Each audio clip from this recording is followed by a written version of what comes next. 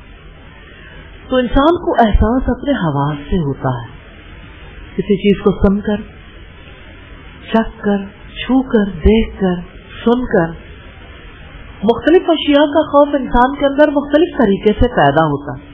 جیسے سانپ کو دیکھ کر ہر کوئی خوف زدہ ہو جاتا ہے سوائے بچے کے۔ بچہ اس سے کھیلنے لگ جائے گا، سانپ ارد گرد لپٹ رہا ہے وہ اچھا فیل کرے گا، ٹھیک ہے کچھ ہو رہا ہے، کیونکہ اس کو احساس نہیں ہے یہ کیا کرے گا۔ تو بات یہ کہ بچہ تو نہیں جانتا کہ سانپ کیا کرے گا، جس کو یہ پتہ لگ جاتا ہے کہ سانپ کیا کرے گا پھر کیا ہوگا۔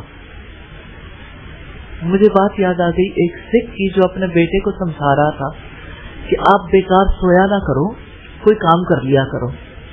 اب باپ اپنے بیٹے کو جگاتا ہے، سارا دن سویا رہتا ہے، اس سے کہتا ہے کہ بیٹا اٹھو کچھ پڑھ لکھ لو۔ پنجابی میں سے کہتا ہے کہ کچھ پڑھ لکھ لو، تو وہ کہتا ہے پھر کیا ہوگا، یعنی کہ مجھے یہ بتاؤ کہ پڑھنے سے کیا ہوگا۔ تو باپ کہتا ہے کہ جب تم پڑھو گے تمہیں ڈگری ملے گی تو تم نوکری کر لو گے۔ تو کہتا ہے نوکری کر لی پھر کیا ہوگا۔ تو وہ کہتا ہے کہ جب تم نوکری کرو گے تو تمہارے پاس پیسے آئیں گے۔ کہتے پھر کیا ہوگا۔ کہتے پھر پیسے آئیں گے تو تم، یعنی وہ پیسے زیادہ بڑھ جائیں گے تو تم اپنا گھر بھی بنا سکتے ہو۔ کہتے پھر کیا ہوگا۔ کہتے پھر تم گاڑی لے لینا۔ کہتے پھر کیا ہوگا۔ کہتے پھر تم شادی کر لینا۔ کہتے شادی کر لی پھر کیا ہوگا۔ کہتے پھر بچے ہوں گے۔ کہتے پھر کیا ہوگا۔ تو اس نے کہا کہ پھر تم اطمینان سے زندگی گزارو گے۔ کہتے وہ تو میں گزار ہی رہا ہوں۔ تو آپ وہ پھر کیا ہوگا جس کو نہیں پتا چلتا نا کہ پھر کیا ہوگا، تو اس کو کبھی خوف نہیں آتا۔ تو خوف اسی کو آتا ہے جس کو پتا چل جائے کہ پھر کی ہوگا، اور سارے نبیوں نے یہ بتایا پھر کی ہوگا۔ اور سادہ سے لفظوں میں یہ بات سمجھ آ گئی نا کہ آپ کا کام کیا ہے یہ جاننا پھر کی ہوگا، اگر یہ کام کر لیا تو پھر کیا ہوگا۔ تو جو انسان یہ جان لیتا ہے سانپ کیا کرتا ہے، اس کے کاٹنے کا کیا نتیجہ نکلتا ہے، وہ خوف کھاتا ہے۔ اور جو یہ نہیں جان پاتا، مثلاً اس کو اسی مثال کو اس پہ فٹ کر کے دیکھیں۔ اگر کوئی پوچھتا ہے کہ سانپ نے کاٹ لیا پھر کی ہوگا، تو آپ دیکھیں کہ کوئی بڑا نہیں پوچھتا، بچہ پوچھ سکتا ہے، کیونکہ ہر کسی کو یہ سمجھا دیا گیا کہ سانپ نے کاٹا، زہر پھیلے گا تم مر جاؤ گے، فوراً ڈیتھ ہو جائے گی۔ تو ہر کوئی سانپ سے بھاگتا ہے، اصل میں وہ اپنی موت سے بھاگتا ہے، خوف کھاتا ہے نا انسان، جبکہ موت سے وہ بھاگ نہیں سکتا، لیکن بہرحال یہ اس کی نیچر ہے، اس کی جبلت ہے کہ وہ اپنے نقصان سے بچنا چاہتا ہے۔ ننھا بچہ کیوں نہیں ڈرتا؟ کیونکہ اس کو نقصان کا نہیں پتا۔ نقصان کا احساس انسان کے اندر خوف بیدار کرتا ہے۔ تو جن لوگوں کو آخرت کے مناظر کی ہولناکیوں کا یقین نہیں آتا، ان کے اندر خوف نہیں آتا۔ ایک نتیجہ اس سے ہم نکال سکتے ہیں کہ عقلی نابالغی کی وجہ سے، شعور کی ناپختگی کی وجہ سے انسان کو خوف نہیں آتا۔ جب شعوری طور پر انسان ناپختہ ہوتا ہے نا، اس وقت انسان کو خوف نہیں آتا۔ پھر اسی طرح سے کوئی انسان اگر علم حاصل کرنے کے لیے کوشش نہیں کرتا اور مسلسل کوشش نہیں کرتا تو اسے بھی خوف نہیں آتا. جیسے کوئی انسان اپنے سننے کی حس کو آخرت کا خوف حاصل کرنے کے لیے استعمال نہیں کرتا تو اسے خوف نہیں آتا. جس کو خوف دلانے والی کسی چیز کا پتہ ہی نہیں, پھر وہ خوف نہیں کھاتا, آنکھوں سے پڑھتا نہیں, دیکھتا نہیں, تو اسے خوف بھی نہیں آتا. یہی معاملہ آخرت کا ہے. آخرت کے حالات سن کے, آخرت کے حالات پڑھ کے انسان کے اندر خوف بیدار ہو سکتا ہے, لیکن جب انسان واضح نشانیاں بھی دیکھے پھر بھی سبق نہ لے, پھر وہ بے خوف ہو جاتا ہے. پھر ڈرانے والے اسے ڈرائیں یا نہ ڈرائیں اسے کوئی فرق نہیں پڑتا. انسان ڈھیٹ کیسے ہو جاتے ہیں. کچھ بچے ہیں نا جو بڑے کانشیس ہوتے ہیں, بڑے مؤدب ہوتے ہیں, کچھ بچے ڈھیٹ ہو جاتے ہیں. تو آپ کو اپنے گھر میں کسی کے ڈھیٹ ہونے کا تجربہ ہے یا خاندان میں آپ کو تجربہ ہے؟ جی آپ بتائیں گے بیٹا کوئی ڈھیٹ کیسے ہوتا ہے؟ یہ ڈھیٹ لوگوں کی باتیں ہیں, ڈھیٹائی کی نفسیات ہے نا اپنی, کہ ڈھیٹ کو کچھ کر لو اس میں نہیں بدلنا. جی السلام علیکم ورحمۃ اللہ وبرکاتہ. وعلیکم السلام. میرا نام غوثی. یہ سب ہم اس لیے کر رہے ہیں کہ ہم نے اگر ڈھیٹائی کا رویہ غلطی سے اختیار کر لیا تو بچ جائیں, اور ہمیں یہ بھی پتا ہو کہ ہمارے ارد گرد کتنے لوگ اللہ تعالیٰ کے آگے ڈھیٹ بن کے زندگی گزار رہے ہیں. شاید ہم ان کے لیے کچھ کر پائیں, پہلے اپنے لیے. جی ایک تو سب سے پہلے جو میرے شوہر ہے اور دوسرا میرا بیٹا ہے. اللہ اکبر. کیونکہ میں 10 سال سے چاہ رہی ہوں کہ وہ نماز پڑھیں لیکن نہیں پڑھتے. اچھا. میں ان سے کہتی ہوں, بار بار کہتی ہوں کہ آپ نماز پڑھیں, ہر جمعے کو کہتی ہوں کم از کم جمعے کی پڑھیں. اچھا. لیکن وہ ایسے مجھے لگتا ہے ڈھیٹ ہو گئے ہوئے ہیں جیسے ان سے اللہ تعالیٰ رحم نہیں فرما رہے, یا مجھے سمجھ نہیں آ رہی. اچھا, ایک چیز ضرور ذہن میں رکھیے گا, ایجوکیٹ کرنا بڑا ضروری ہے. کہنا اور ایجوکیٹ کرنا ایک برابر نہیں ہے.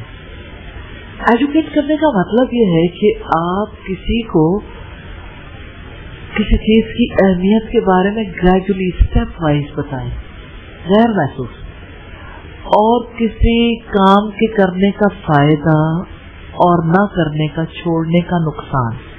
آپ سے میں جو سنتی ہوں میں اسے جا کے بتاتی ہوں.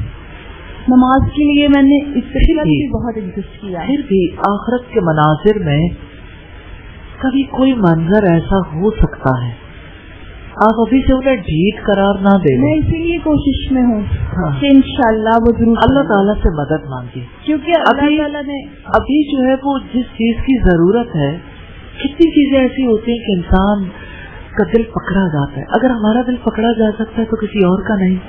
لیکن سوسائٹی ایجوکیٹ نہیں کی گئی نماز کے لیے. سب لوگوں نے نماز کا کہا بہت ہے, اور کہا بھی ایسے لوگوں نے جو خود بھی نماز نہیں پڑھے. ماں باپ چاہتے ہیں بچے نماز پڑھنے, خود پڑھتے نہیں. تو ظاہر ہے بچہ باپ کو دیکھے گا نا, تو بچے کا طرز عمل تابع ہو گیا نا, جس کی وجہ سے ہو سکتا ہے بچپن میں جب تک وہ چھوٹا تھا تو آپ کے ساتھ کھڑا ہوتا ہو, نماز پڑھتا ہو, لیکن بڑے ہو کے دیکھا کہ ابا نے نماز نہیں پڑھی, کچھ بھی نہیں ہوا. ایسی ہے میری بیٹی میرے ساتھ, وہ بھی چھوڑ دیا. بیٹی میرے ساتھ پڑھ لیتی ہے لیکن میرا بیٹا نہیں پڑھتا. ہاں ایسا ہو جاتا, لیکن ایجوکیٹ کریں, ایجوکیٹ کریں. ابھی اور بہت ضرورت ہے, اللہ تعالیٰ توفیق دے. یہاں ایک سوال اور بھی ہے کہ کیا اس آیت میں انذار چھوڑ دینے کا حکم ہے کہ آپ ڈرائیں ہی نہیں, وارن ہی نہ کریں, بس لوگ ڈھیٹ ہو گئے تو چھوڑ دیں؟ اس کے معنی یہ نہیں ہے کہ انذار بالکل فضول ہے. منذر کو تو تبلیغ کرنے کا حق ادا کرنے کا ثواب ضرور ملتا رہے گا, اس لیے سواء علیہم فرمایا کہ ان کے حق میں انذار اور عدم انذار برابر ہے. نصیحت ناصح کے لیے ہر حال میں مفید ہے, مخاطب قبول کرے یا نہ کرے. جس سے نصیحت کی اس کو فائدہ ہوتا رہے گا. تو اس آیت سے ہمیں یہ پتا چلا کہ دعوت دینے والے نے دعوت دینی ہے, منذر نے ڈرانا ہے, لیکن بات یہ ہے کہ اگر کسی کو نفع نہیں پہنچ رہا تو آپ کی دعوت دینے والے کا نفع محفوظ ہے الحمدللہ. لیکن یہ ضرور جان لینا چاہیے کہ کن پر بات اثر انداز نہیں ہو رہی تو سدا انہیں پہ کوشش نہیں کرنی چاہیے اور لوگوں کو بھی حق کی طرف بلانا چاہیے. سم ٹائمز ایسا ہوتا ہے انسان اپنے گھر والوں کو ہی بتاتا رہتا ہے, وہ نہیں مانتے, پھر وہ مایوس ہو جاتا ہے. جب اس کا دائرہ بڑھ جاتا ہے نا, گھر سے باہر اور لوگ بھی, تو اسے سمجھانا بھی آ جاتا ہے, اسے ایجوکیٹ کرنا بھی آ جاتا ہے, جس کی وجہ سے باقی لوگوں کو, گھر والوں کو بھی فائدہ ہو جاتا ہے. آیت نمبر 7 رکوع کی آخری آیت ہے. ختم اللہ علی قلوبہم وعلی سمعہم وعلی ابصارہم غشاوۃ ولہم عذاب عظیم. اللہ تعالیٰ نے ان کے دلوں اور ان کے کانوں پر مہر لگا دی ہے اور ان کی آنکھوں پر پردہ ہے اور ان کے لیے بہت بڑا عذاب ہے. دنیا میں ناکام لوگوں کے بارے میں اللہ تعالیٰ کا فیصلہ ہے. اللہ تعالیٰ نے کافروں کے دلوں اور کانوں پر مہر لگا دی ہے. جانتے ہیں مہر لگنے کی کیفیت کیسے ہوتی ہے؟ خط پر جب اسٹیمپ لگ جاتی ہے تو اس کا مطلب یہ ہوتا ہے نہ کچھ کم ہوگا نہ زیادہ, نہ باہر جائے گا نہ اندر آئے گا, ختم. ان کی آنکھوں پر جہالت کا پردہ ہے, ان کے لیے عذاب عظیم ہے. یعنی اللہ تعالیٰ نے انہیں ایسا بنا دیا کہ اب ایمان ان کے دلوں میں داخل نہیں ہو سکتا. مہر لگنے سے مراد یہ ہے کہ دل کسی نفع مند چیز کو یاد نہیں کر سکتے, تو ان کے کانوں پر مہر ہے, کان کسی نفع مند کلام کو نہیں سن سکتے. بہت عرصہ پہلے کی بات ہے, مجھے کسی جگہ جانے کا اتفاق ہوا تو ایک خاتون بہت خوبصورت, بہت پیارا ڈریس اپ ہونے والی, اللہ پاک نے بنایا بھی بہت پیارا تھا. ان کے شوہر سٹی مینجمنٹ گروپ میں تھے, ان کے ہسبینڈ میرا خیال ڈی سی تھے یا ایسا کوئی, یعنی اسی نوعیت کی ان کی کوئی سروس تھی. میں وہاں گئی تو اللہ تعالیٰ کی بات جب ہوئی تو انہوں نے اپنا ایک پرابلم میرے سامنے رکھا. کہنے لگی کہ میرے ساتھ اتنی بیڈ لک ہے, میں قرآن پڑھتی ہوں تو میری جمائیاں نہیں رکتی, میری آنکھوں سے پانی, جمائیاں, نیند, اتنی میری بری حالت ہو جاتی ہے حتیٰ کہ میں تلاوت بھی چھوڑ دیتی ہوں. اور آپ کہتی ہیں کہ اللہ تعالیٰ کی کتاب کا علم حاصل کریں, تو آپ مجھے یہ بتائیں کہ میں کتنی دیر تک جمائیاں لے سکتی ہوں اور کتنی دیر تک یہ پانی آنکھوں سے جاری رہے گا اور میں اس کیفیت میں رہوں. تو میں نے انہیں کہا کہ آپ جب کلام اللہ پڑھتی ہیں, اعوذ باللہ تو پڑھتی ہوں گی. کہتی میں کوشش کرتی ہوں. تو میں نے انہیں کہا کہ آپ یہ بتاؤ کہ آپ کے ہسبینڈ کی کمائی حلال ہے؟ کہتی میں اس بارے میں نہیں جانتی. میں نے انہیں کہا اچھا ٹھیک ہے, جو بھی آپ کے حالات ہیں آپ اللہ تعالیٰ سے دعا کریں, ایاک نعبد و ایاک نستعین اہدنا الصراط المستقیم, اور آپ اللہ تعالیٰ کا نام لے کر اللہ تعالیٰ کی کتاب پڑھنی شروع کر دیں. جب انہوں نے کتاب پڑھنی شروع کی, قرآن مجید کی باقاعدہ تعلیم, آپ جانتے ہیں کہ ہماری یہ کلاس صرف یہ اس کلاس روم تک نہیں ہے. الحمدللہ پاکستان میں, پاکستان سے باہر اس وقت بیٹھے ہوئے لوگ گروپس کی فارم میں بھی اور انڈیویجولی بھی اس کو سن رہے ہیں. تو ہم کوشش کرتے ہیں کہ جہاں بھی لوگ اس کو سنیں وہ مل بیٹھیں, کیونکہ ماحول بن جاتا ہے نا. تو ایسا ہی ایک گروپ تھا جس کو انہوں نے جوائن کیا, جن کے پاس کوئی ٹیچر نہیں تھا, لیکن وہ قرآن پڑھ رہے تھے اور انہیں یہ پرابلم تھی کہ ان کی کلاس کو کوآرڈینیٹ کون کرے. انہوں نے قرآن پڑھنا شروع کیا اور مجھے انہوں نے کہا فون کر کے کہ میں ٹیسٹ نہیں دے سکتی, میرے لیے یہ بہت مشکل ہے, اور میں نے پہلا پارہ پڑھا ہے, میری زندگی کا سب سے پرمشقت عمل ہے. میرے بچے پیدا ہوئے, میری ڈلیوری پینس بھی اتنی پینفل نہیں تھی جتنی یہ تکلیف دہ صورتحال رہی. میں نے کہا اللہ تعالیٰ ضرور آپ پر مہربان ہو جائے. کہنے لگی میں فیل ہو جاؤں گی اگر میں نے ٹیسٹ دیا. میں نے کہا آپ انشاءاللہ کامیاب ہوں گی, آپ کو اتنا ہی زیادہ اجر ملے گا. انہوں نے ٹیسٹ دیا اور ہائیسٹ مارکس لیے الحمدللہ. ایک بار پھر اگلا پارہ آیا, تیسرے پارے پہ وہ بہت مطمئن ہو گئے. تو میں نے انہیں کہا اب سورہ البقرہ آپ نے پڑھ لی ہے, انشاءاللہ اللہ تعالیٰ کی رحمت ہوگی اور اب آپ کا وہ سلسلہ ختم ہو جائے گا. اللہ تعالیٰ کا اتنا بڑا احسان ہے, اللہ تعالیٰ نے انہیں اس تکلیف سے نجات دی. اب وہ قرآن کی طالب علم بھی ہیں اور قرآن کو آگے پہنچاتی بھی ہیں, الحمدللہ. تو زندگی میں جب انسان گناہ کرتا ہی چلا جاتا ہے, نہ روزی کے حلال ہونے کی خبر ہے, نہ زندگی کے باقی اعمال کے بارے میں سوچا ہے, تو سم ٹائمز ایسا ہوتا ہے کہ دنیا میں ہی یہ چیز سامنے آ جاتی اور اللہ تعالیٰ آہستہ آہستہ مستقل مزاجی سے چلنے والے کو راستہ دکھا دیتے, جیسا کہ قرآن حکیم میں آتا ہے وَالَّذِينَ جَاهَدُوا فِينَا لَنَهْدِيَنَّهُمْ سُبُلُنَا, جو ہمارے راستے میں کوشش کریں گے, اسٹرگل, یہ اللہ کا راستہ ہے نا, علم کا راستہ, ہم انہیں ضرور اپنے راستے پر چلائیں گے, انہیں ضرور اس راستے کی ہدایت دیں. یہ اللہ کا وعدہ ہے. آپ نے ثابت قدمی سے چلنا ہے انشاءاللہ, گھبرانا نہیں ہے ٹیسٹ سے, گھبرانا نہیں ہے اسیسمنٹ سے. پارے کے اختتام تک آپ کی کیفیت بدل جائے گی اللہ تعالیٰ کے فضل و کرم سے. آپ نے کسی انسان کی طرف نہیں دیکھنا, اپنے حافظے کی طرف بھی نہیں دیکھنا, حالات کی طرف بھی نہیں دیکھنا, مواقع کی طرف بھی نہیں دیکھنا. آپ نے اپنی نگاہ اللہ تعالیٰ کی طرف لگانی, اپنے رب کی طرف دیکھنا, وہ آپ کو پڑھائے گا, پھر آپ کبھی نہیں بھولو گے.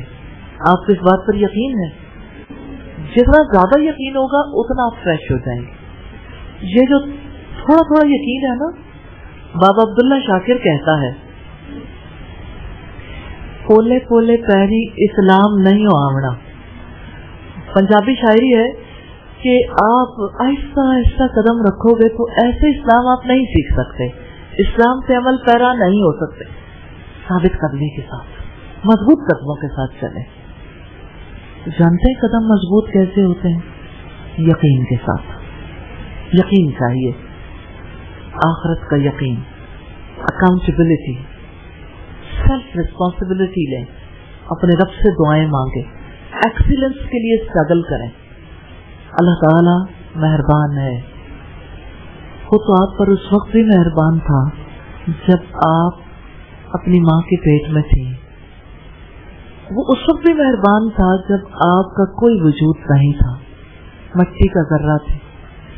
آج سے 5000 سال پہلے کون تھا جو آپ پر مہربان تھا؟ اس کو تو 50,000 سال پہلے بھی, زمین و آسمان کے 50,000 سال پہلے بھی یہ پتا تھا کہ آپ کو پیدا کرنا ہے اور آپ نے زندگی میں کیا کرنا ہے, اور زندگی کے بعد آپ کے ساتھ کیا معاملہ ہونا ہے. وہ کبھی آپ سے بے خبر نہیں ہوتا, اس پر یقین کر لیں. آپ آج تک اپنے اوپر ہی یقین کرتے رہے نا, خود اعتمادی خدا اعتمادی کی طرف نہیں آنے دیتی. اپنے رب پر اعتماد کر لیں, یہ اعتماد آپ کو بلندی کی طرف لے جائے گا, اعلیٰ جنتوں کی طرف. آپ اپنے رب پر اعتماد کریں گے, رب آپ پر مہربان ہو جائے گا انشاءاللہ. تو کسی چیز پر مہر لگانے کی بات ہم دیکھ رہے تھے, تو مہر لگا دینے کا مفہوم کیا ہے؟ اس بات کا یقین کر لینا کہ اب اس کے اندر کوئی چیز باہر سے داخل نہیں ہو سکتی. یہ کافروں کا حال ہے کہ وہ آبا کی تقلید کرتے ہیں, اپنے کفر پر قائم رہتے ہیں اور غور و فکر کرنے کا ہر راستہ بند کر دیتے ہیں. اس وجہ سے کوئی نصیحت ان پر اثر انداز نہیں ہوتی, اور علم حاصل کرنے کے دروازے اگر کسی پر بند کر دیے گئے تو ایمان لانے کی توقع نہیں کی جا سکتی, کیونکہ علم آتا ہے تو ایمان آتا ہے. پھر ایسے شخص سے خیر کی امید بھی نہیں کی جا سکتی. تو مہر کا مطلب یہ بھی ہے کہ گناہوں کی کثرت کی وجہ سے دل پر زنگ چڑھ جاتا ہے, پھر اللہ تعالیٰ مہر لگا دیتا ہے. اس طرح دل کے اندر ایمان کی گنجائش ہی ختم ہو جاتی ہے اور کفر جڑیں پھیلا لیتا ہے. جیسا کہ رب العزت نے فرمایا بل طبع اللہ علیہا بکفرہم, بلکہ اللہ تعالیٰ نے ان کے کفر کی وجہ سے ان کے دلوں پر مہر لگا دی ہے. سیدنا ابو ہریرہ فرماتے ہیں نبی صلی اللہ علیہ وسلم نے فرمایا بندہ جب ایک گناہ کرتا ہے تو اس کے دل پر ایک سیاہ نقطہ ڈال دیا جاتا ہے، اور جب وہ گناہ سے باز آ جاتا ہے، استغفار کرتا ہے، توبہ کرتا ہے، تو اس کا دل صاف کر دیا جاتا ہے. آپ نے کبھی کوئی گناہ کیا ہے؟ استغفار کر کے دیکھیں، آپ ہلکے پھلکے ہو جائیں گے. توبہ کرنے والا ہلکا پھلکا ہو جاتا ہے، کیونکہ اللہ تعالیٰ دل صاف کر دیتے ہیں. اگر وہ دوبارہ گناہ کرتا ہے تو وہ نقطہ بڑھ جاتا ہے، حتیٰ کہ وہ پورے دل پر چھا جاتا ہے. یہی وہ زنگ ہے جس کا ذکر اللہ تعالیٰ نے اپنی کتاب میں کیا، کلا بل ران علی قلوبہم ما کانوا یکسبون، ہرگز نہیں بلکہ ان کے دلوں پر ان اعمال نے زنگ لگا دیا ہے جو وہ کماتے تھے. یہ سورہ المطففین کی آیت نمبر 14 ہے اور ترمذی کی 3334 نمبر روایت.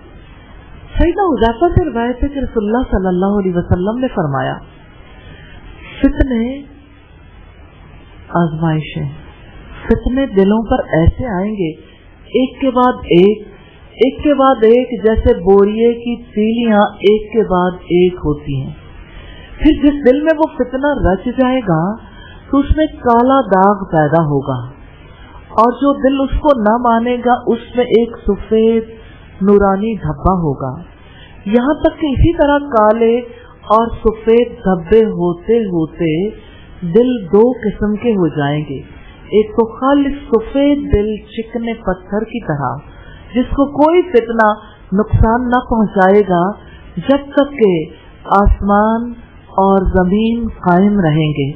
دوسرے کالا سفیدی مائل یا اوندھے کوزے کی طرح جو نہ کسی اچھی بات کو اچھی سمجھے گا نہ بری بات کو بری، مگر وہ جو اس کے دل میں بیٹھ جائے. مسلم کی 144 نمبر روایت. کہ دل میں بیٹھ جانے کی بات ہمارے یہاں آج کی زبان میں اسے کنڈیشننگ کہتے ہیں کہ انسان کنڈیشنڈ ہو جاتے ہیں. کوئی بات ایسی ہوتی ہے جس کو دل قبول کر لیتے ہیں، پھر اس کے مطابق چلتے چلے جاتے ہیں بے دلیل. حالانکہ مومن کی ذمہ داری ہے کہ وہ حق کا علم حاصل کرے، حق اور باطل، اچھے اور برے کے فرق کو سمجھے اور شعوری طور پر اللہ تعالیٰ کی مدد سے حق کا راستہ اختیار کرے، نیک اعمال کرے. تو اللہ تعالیٰ نے مہر لگانے کی بات کی ہے، اور اب سوچیں اگر یہ مہر ہمارے دل پر لگ گئی تو کیا ہوگا؟ ایسا تو نہیں ہے کہ کوئی عبادت کرنے والا اور اس کے دل پر مہر نہ لگ سکتی ہو. کیا ابلیس کے دل پہ مہر نہیں لگی تھی؟ حالانکہ وہ فرشتوں کے درمیان رہتا تھا اور اللہ تعالیٰ کا عبادت گزار تھا. اب کیا یہ مہر اہل علم کے دل پر نہیں لگ سکتی؟ بلم بن باورا جو پہلے لوگوں میں سے بہت بڑا عالم تھا اور بہت عبادت گزار شخص تھا، کہ اس کے دل پر مہر نہیں لگی؟ پھر کون سا بڑا گناہ ہے جو اس نے نہیں کیا؟ مہر کسی انسان کے دل پر کبھی بھی لگ سکتی ہے.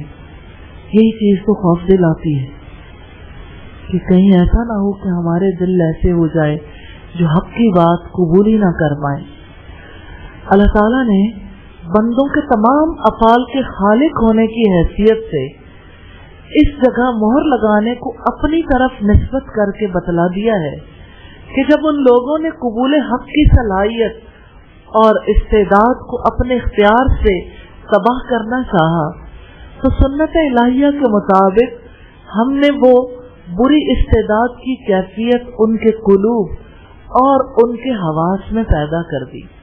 ان جزاء السیئۃ السیئۃ بعدها وان من جزاء الحسنۃ الحسنۃ بعدها. یعنی گناہ کی ایک سزا یہ بھی ہوتی ہے کہ ایک گناہ دوسرے گناہ کو کھینچ لاتا ہے، جس طرح نیکی کا نقد بدلہ بھی یہ ہوتا ہے، ایک نیکی دوسری نیکی کو کھینچ لاتی. ساون بھادوں کا موسم ہوتا ہے تو بارش کے آنے کا اور بادلوں کے تیزی سے گزر جانے کا پتہ بھی نہیں چلتا. اچانک